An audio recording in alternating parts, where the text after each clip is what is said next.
I'm Laura Brandenburg from Bridging the Gap, and today I'm going to answer a question that I receive all the time, and that's how do I know if I'm qualified to be a business analyst? And if you're exploring a career as a business analyst, or even maybe you've been doing this for a while, but you start to look around to see if you could move companies or fulfill roles outside of your organization, you might be wondering, like, am I really qualified to do this? And how do I know who anoints me as a business analyst, right? And we're going to talk in this video specifically about a process that I teach people around assessing and identifying their transferable skills. But before we get to that, I just want to share this really quick story. It was an evening a long time ago that I walked down this short flight of stairs that we had after putting our daughter to bed. And I smiled at my husband and, he was making this weird expression. And I continued to look at him more deeply to figure out why. And I was just like, looking at him. And I walked over to where he was sitting and was like, what is this goofy face for?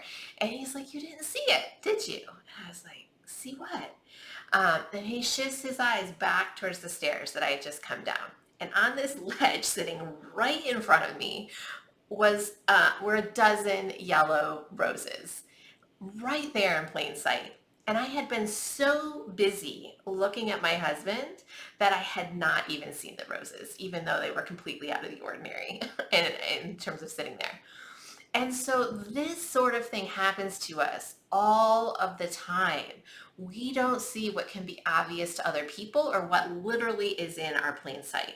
And I see it happen all the time to business analysts in our profession or people who are transitioning into our profession, that they overlook significant and extremely relevant transferable skills from their own career background. And it holds them back.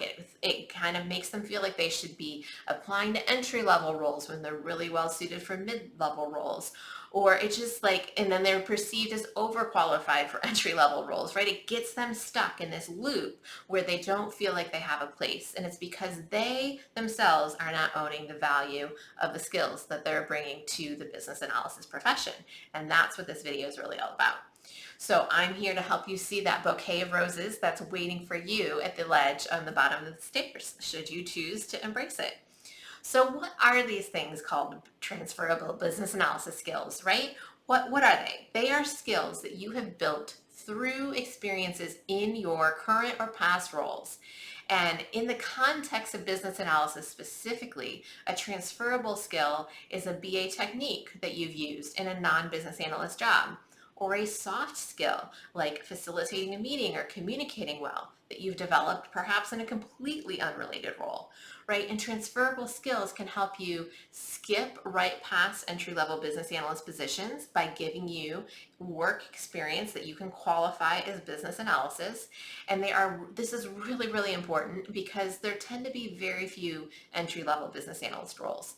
And those few positions are really reserved for college graduates. So if you're coming to me with 5, 10, 15 years of professional experience, you're not going to go to an entry-level role. Most likely, you're going to be looking for a mid-level business analyst role that leverages your past experience. And I know that might seem impossible. I've seen a lot of people do it and do that more successfully than trying to kind of undercut themselves into an entry-level role. So what business analyst qualifications are transferable? So when transitioning into business analysis, there are many areas that you want to look for your qualifications. So a good first step is to review our business analyst skills assessment. It is linked to below this video, and start mapping your experience in these skill areas. Now, as you do that, one of the things you want to pay a lot of attention to is the terminology. So you might be like, wireframes, I've never done a wireframe.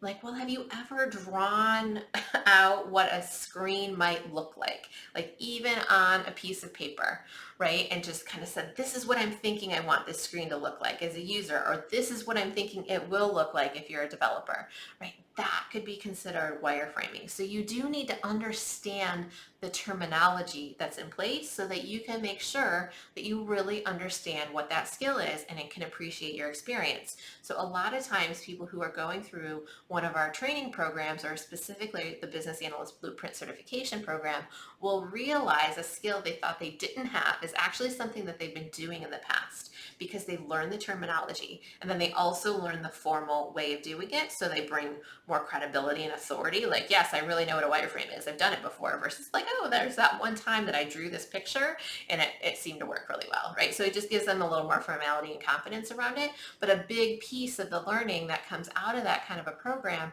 is the actual terminology and the aha moments of like, I've done this before.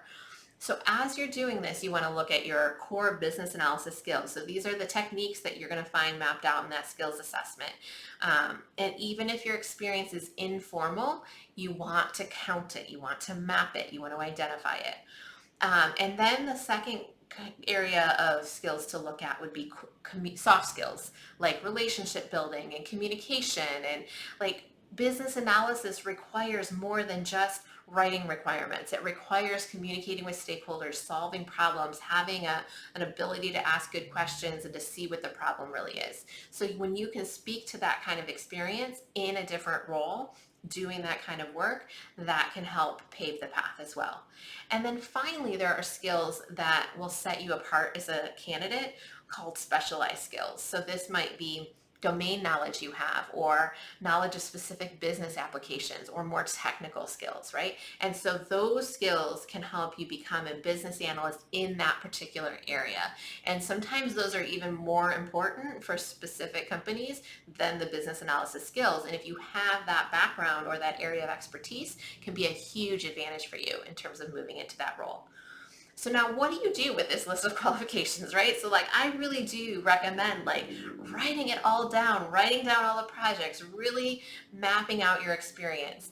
And what do you do with that? You put it into your resume, you prepare to talk about those things in interviews, and you start to look at what roles in the marketplace really appreciate those skills that you have.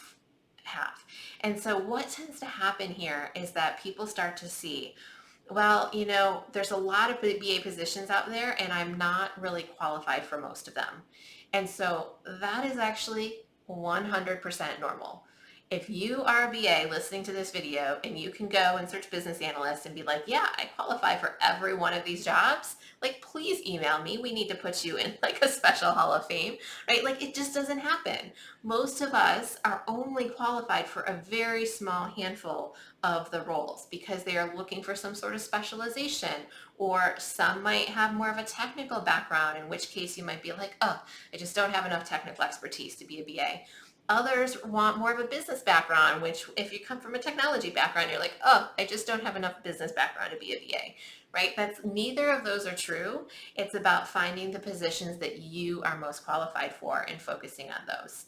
So you do want to customize and tweak and focus your search based on that.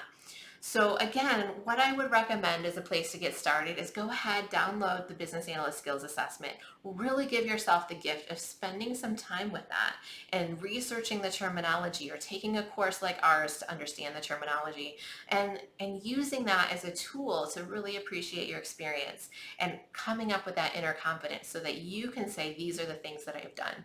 Because once you have done them, whether or not it's in a business analyst role, you're qualified to do that skill in another role.